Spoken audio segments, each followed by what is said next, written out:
Hi, I'm Carmen Jagorit. I am Jasper Argentas. I am Leia Ipasua. I'm Evangeline Tolo. And I am Marjorie Alvarez. And we are the Study Hub 6.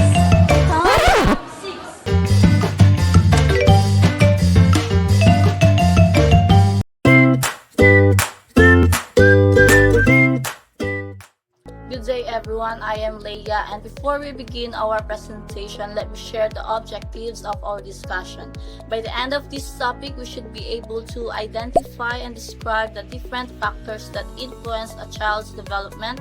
Second, explain how these factors affect a child's growth, behavior, and learning process. And lastly, apply these insights in creating a supportive, learner-centered classroom where every child's development needs are understood and valued.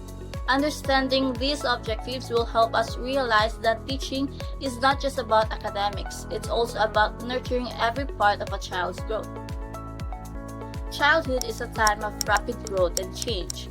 During these years, children develop their thinking, emotions, language, and social skills. As future educators, it is important for us to understand that every child grows differently, and their development is shaped by many internal and external factors. These factors do not only determine how fast a child learns, but also how they behave, feel, and interact with others. In this presentation, we will explore 6 major factors that affect child development, which are prenatal, cognitive, language, social, emotional, and moral development.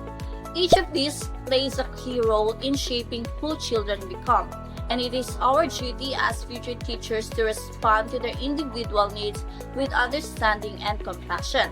To begin, let's first talk about the very beginning of a child's life, even before they are born. Here is Marjorie Alvarez to explain the prenatal factors.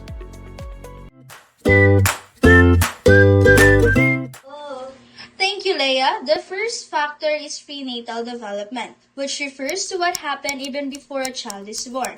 These are influences that occurs during pregnancy and can affect how the baby grows and develops inside the mother's womb. Some important prenatal factors include, first, the maternal health.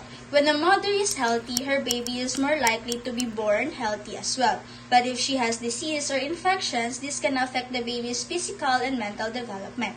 Second one is nutrition. A balanced diet that includes vitamins and minerals is essential for proper brain and organ formation. Poor nutrition may lead to birth complications or developmental delays. Lastly is teratogens. These are harmful substances such as alcohol, cigarettes, and certain drugs. When a pregnant woman is exposed to them, they can cause birth defects and long-term disabilities.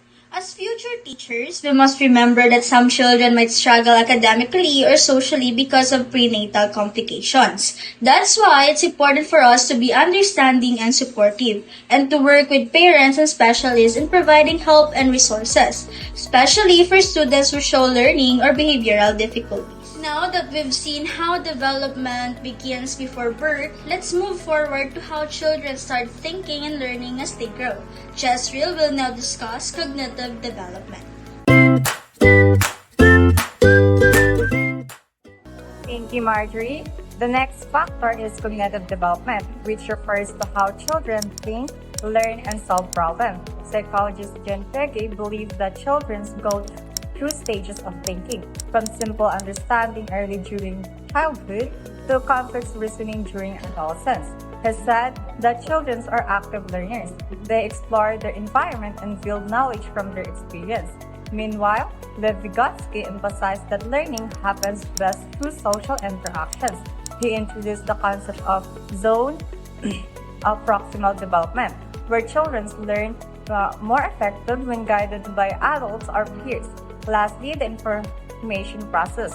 Theory focuses on how children store, remember, and use information similar to how a computer processes data. For us, future educators, this means we must design lessons that are age-appropriate and challenging. We should also provide scaffolding or support to help students master new concepts.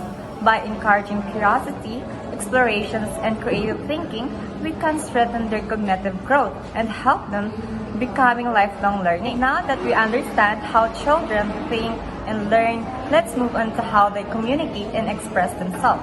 Carmen will explain language development. Thank you, Jesril. The third factor is language development, which is how children learn to communicate and express themselves. From birth, children start developing their language through listening and interactions. According to Hart and Risley, 1995, children who are exposed to more words and conversation during early childhood tend to have better language and literacy skills. Social interactions also plays a key role. When caregivers talk with and respond to children, they help understand the meaning of words and how to use them correctly. Additionally, bilingualism or learning two or more languages has been shown to improve memory, attention, and problem-solving skills. As future teachers, we can support development by creating language-rich environments through storytelling, reading, discussions, and writing activities. For students with language difficulties, we must provide individualized instructions and, if needed, collaborate with speech-language pathologists to ensure every learner can express themselves confidently. After communications comes connections. Let's now hear from Evangeline, who will talk about how children build relationships and interact with others, the factor of social development.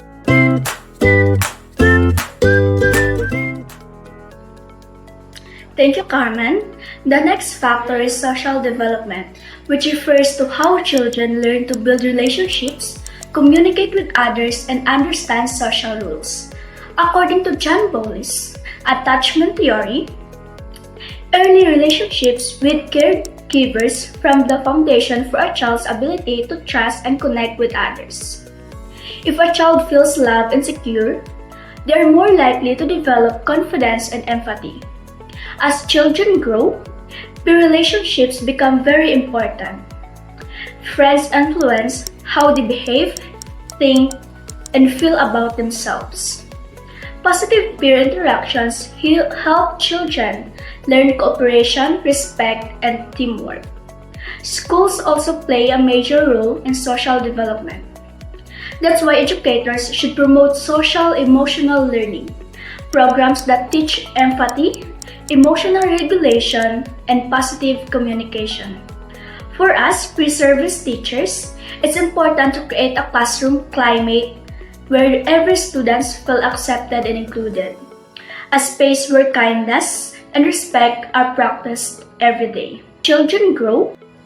Now that we have discussed how children interact with others, let's focus on how they handle their own feelings. Back to Leia, who will explain emotional development. Thank you, Evangeline. Another key factor is emotional development, which focuses on how children understand, express, and control their emotions. This aspect of development is deeply connected to a child's mental health and relationships. Children who can regulate their emotions are better at handling stress, making friends, and staying focused in class. Let's now talk about temperament, or a child's natural personality, also influence how they react to situations. Some children are calm and flexible while others are more sensitive or easily upset.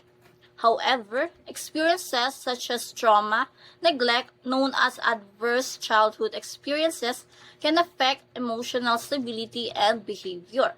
So, as future educators, we must build a safe and supportive classroom environment where students feel accepted and cared for. We can teach emotional regulation through simple strategies like deep breathing, mindfulness, journaling, or open sharing sessions.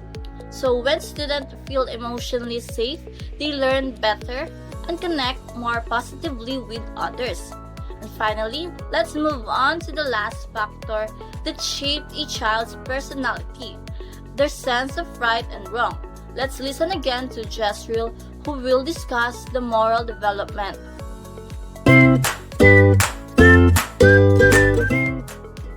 Thank you, Leia. The last factor is moral development, which refers to how children learn what is right or wrong and how they form their own values and ethics. According to Lawrence Coleridge, moral reasoning develops in stage from focusing on personal gain in childhood to understanding universal moral principles in adulthood. Meanwhile, Albert Bandura's social cognitive theory explains that children learn morals by observing the actions and behavior of adults and peers. As teachers, we play a big role in shaping students' moral growth. By promoting honesty, fairness, and kindness, we become role models for them. We can also guide moral development through classroom discussions, role-playing, and community service activities that build empathy and social responsibility. Now that we discussed all the 6 major factors, let's wrap up our presentations with a short conclusion. In conclusion, child development is influenced by many interconnected factors: prenatal, cognitive, language, social, emotional, and moral. Each one contributes to shaping who a child becomes, their skills, attitudes, and values.